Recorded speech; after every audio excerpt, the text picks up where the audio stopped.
ಶ್ರೀ ಲಕ್ಷ್ಮೀ ನರಸಿಂಹ ಪ್ರಾರ್ಥನೆ.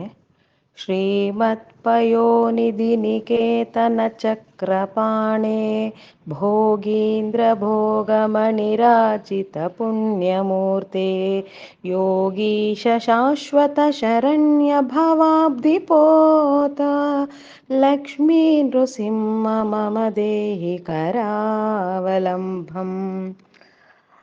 ಈ ಶ್ಲೋಕದ ಅರ್ಥ: ರತ್ನಗಳ ಆಗಾರವಾದ ಸಮುದ್ರದಲ್ಲಿ ನೆಲೆಸಿರುವ ಶ್ರೀಚಕ್ರಧಾರಿಯೇ, ಆದಿಶೇಷನ ಪಣಮಣಿಗಳಿಂದ ಕಂಗೊಳಿಸುವ ಪುಣ್ಯಶರೀರೆಯೂ, ಯೋಗಿಗಳ ಒಡೆಯನೂ ಶಾಶ್ವತನೂ, ಶರಣು ಬಂದವರಿಗೆ ಆಶ್ರಯದಾತನೂ, ಸಂಸಾರ ಸಾಗರವನ್ನು ದಾಟಿಸಲು ನಾವೆಯಂತಿರುವವನೂ ಆದ ಲಕ್ಷ್ಮೀ ನರಸಿಂಹನೇ, ನನ್ನ ಕರಗಳಿಗೆ ಆಶ್ರಯವನ್ನು ನೀಡು.